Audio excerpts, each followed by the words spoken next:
네, 우측 하단에 있는 웹 UI를 이번에 만들 건데, 자, 이번 시간에는 여러분들이 웹 UI를 만들 때 대부분의 사람들이, 뭐 제가 가르치는 학생들도 그렇고 대부분의 사람들이 그냥 덥석 퍼블리싱을 시작한단 말이에요.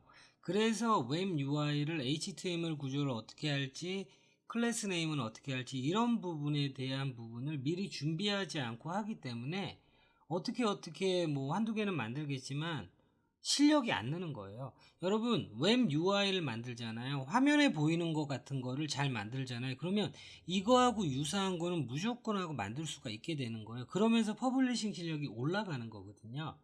자, 그런데 이제 이런 웹 UI를 여러분들이 뭐 포토샵으로 만드는 건 어렵지만 역시 퍼블리싱 하는 거는 뭐 못지않게 어려운 일이죠. 자, 그래서 지금 시간에는 바로 이거를 HTML 구조 이렇게 해서 퍼블리싱 하는 걸 보여드리는 게 아니라 여러분들이 이제 퍼블리싱 실력을 늘리기 위한 요령을 말씀드리려고 해요. 자, 이 방법은 제가 이제 오프라인 국비 퍼블리싱 학원에서 학생들 초반에 UI 퍼블리싱 할 때 계속 항상 이렇게 하거든요.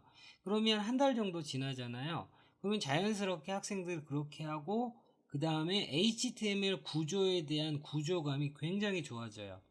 그래서 나중에 개인 포트폴리오 홈페이지 만들 때 어, 전체적으로 자기가 플랜을 짜고 일사천리로 잘 만들어가는 그 근간이 되는 와이어프레임 만드는 HTML 구조 와이어프레임을 만드는 방법에 대해서 여러분한테 먼저 소개를 할게요. 모든 영상에서 이거를 만드는 거를 보여드릴 수는 없고 지금 영상에서 여러분들이 HTML 와이어프레임을 만드는 게 어떤 거구나, UI 디자인을 기초로 해서 내가 어떻게 만들고 그리고 클래스 네임 미리미리 정하고 어떻게 그룹핑을 해 놓는 것이 좋은 것인가, 이런 훈련을 하시는 방법을 말씀드리려고 해요.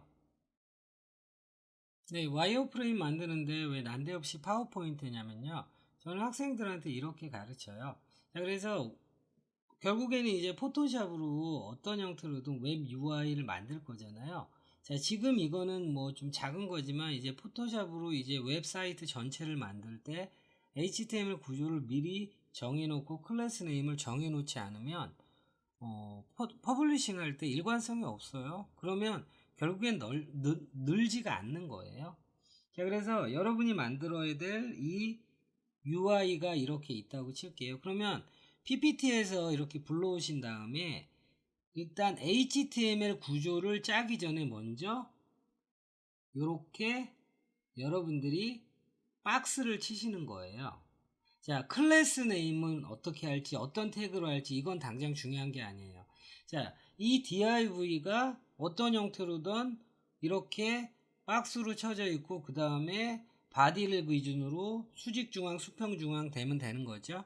자, 그 다음에 이제 여러분들 레이아웃에 관련된 거. 자, H1 태그 있는 부분이 레이아웃에 관련된 건 아니죠. 이 P 태그 있는 부분도 관련된 게 아니잖아요. 자, 기본적으로 수직으로 층층이 쌓이는 건 레이아웃이 아닌 거예요. 자, 그래서 이제 여러분들이 그 다음에 박스를 쳐줘야 되는 부분이 이 부분이에요. 자, 복사하신 다음에 제가 이렇게 이 부분을 박스 칠게요. 자, 그리고 색깔에 따라 이렇게 계층 구조를 여러분이 달리 하시면 돼요. 자, 그러면은 이 부분에서는 왜 제가 박스를 쳤냐면 A 태그가 두 개 있잖아요. 곧 가로로 배치되어 있는 게 두 개 이상 될 때는 이런 식으로 오렌지 색상 박스 있잖아요. 부모 요소로 감싸시는 거예요. 이게 역할을 하던 안 하던 간에 상관이 없어요.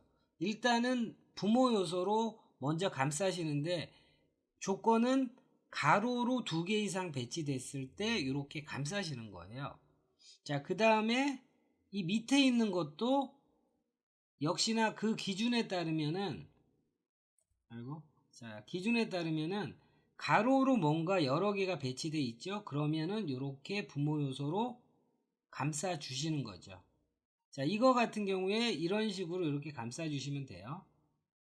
자, 그런데 여러분이 박스를 치실 때 이런 식으로 타이트하게 치셨다라면 특별히 의미가 있는 거예요. 이렇게 타이트하게 쳤다면 너비 값을 주고 마지노트로 중앙으로 보내겠다 이런 식인 거잖아요. 자, 그런데 얘는 나중에 텍스트 얼라인 센터로 중앙에 보낼 거니까 꼭 중앙에 있을 필요는 없는 거죠. 자, 그래서 이런 식으로 여러분이 박스를 쳐 놓으시는 게 첫 번째 스텝이에요. 자, 그럼 두 번째 스텝은 뭐냐면 이제 이 박스를 기준으로 HTML 태그 어떤 걸 쓸지, 클래스 네임을 어떤 걸 할지에 대해서 여러분이 정리하시는 거예요. 어디다 하시냐면 이 오른쪽에 정리를 하시는 거죠. 그런데 여러분들이 이제 파워포인트에 이 텍스트 툴로 여러분들이 이렇게 해서 정리하시잖아요. 그러면 좀 힘들어요. 그래서 텍스트 파일을 와이어프레임이라는 텍스트 파일을 만들고 그 다음에 노트패드 있어요. 노트패드 플러스. 자, 이 노트패드에서 여러분이 이 박스를 기준으로 해서 HTML 구조를 짜시는 거예요. 자, 이런 방식을 해보지 않으신 분은 뭐 처음에 어색하실 텐데 몇 번 해보시면 아, 이게 굉장히 효율적이구나라고 여러분들이 느끼실 거예요.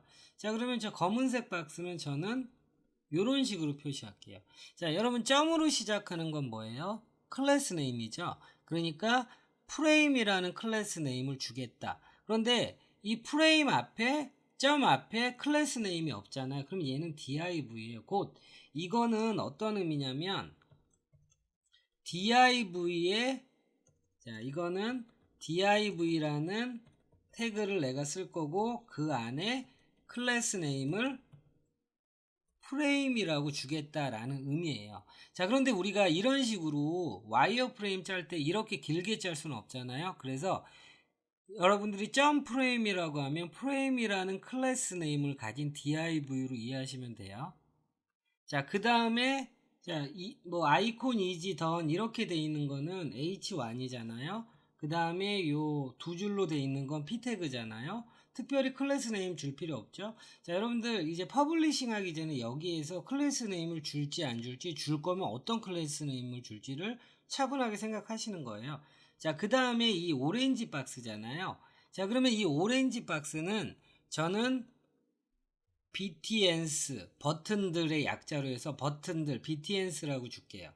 자, 그러면 이 BTNS라고 되어 있는 거 밑에 A 태그가 두 개 있는 거잖아요.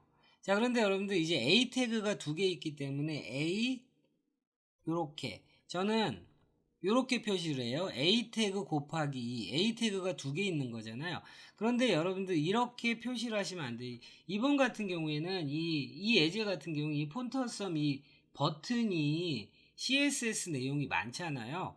그래서 A 태그라고 되어 있는 btn이라는 클래스 네임을 가진 것을 두 개 만들겠다라고 한다라면 이렇게 표시를 하시면 되는 거예요.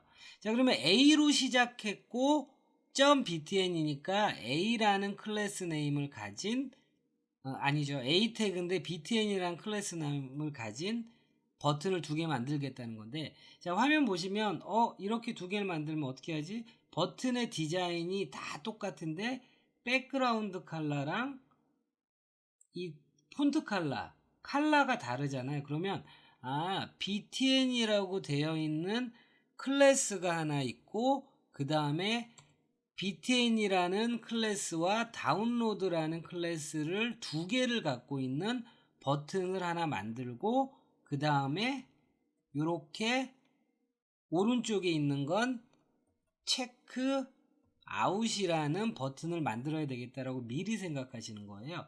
자, 지금 이건 어떤 거냐면 자, A 태그를 두 개 놓는 건 맞아요. 그런데 btn이라는 클래스를 공유하고 있죠. 그래서 이 디자인들 박스 섀도우 뭐 기타 등등 이런 거 다 똑같이 하는 거고요. 그 다음에 다운로드 풀이라고 되어 있는 거는 백그라운드 컬러가 화이트고 컬러가 블랙이잖아요. 그러면 이 다운로드라는 클래스에 넣어주는 거고 체크아웃이라는 클래스에는 백그라운드 컬러를 블루 계열로 넣어주고 컬러를 화이트 계열로 넣어주는 거예요.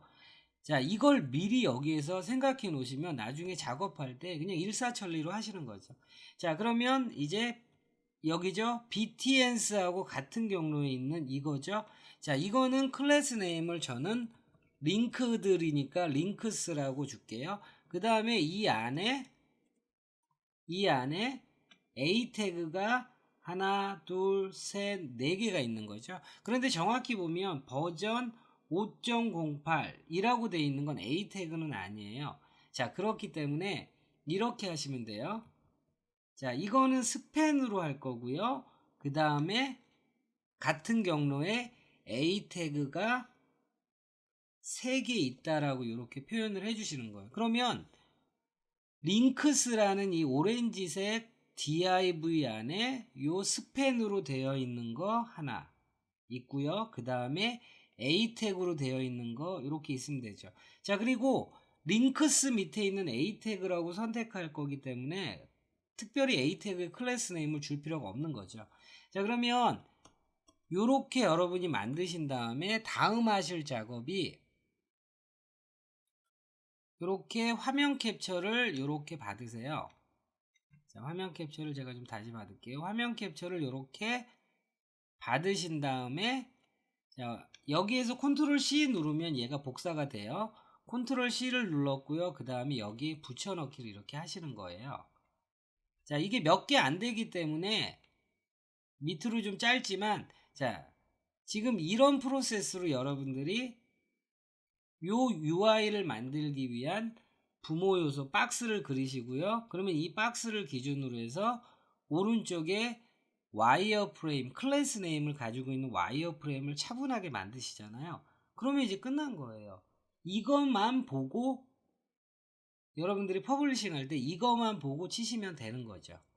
자, 그래서 제가 왜 이 CSS 섹션 UI 첫 영상이라서 이런 부분을 제가 보여드리는 건데 여러분들이 이렇게 해놓고 퍼블리싱을 시작하는 사람과 그냥 바로 div 이렇게 퍼블리싱을 시작하는 사람의 차이는 일관성 있게 작업하기 어렵죠. 하다 보면 이건 클래스 네임을 뭘로 하지? 그때 퍼블리싱을 하면서 고민을 하는 거예요.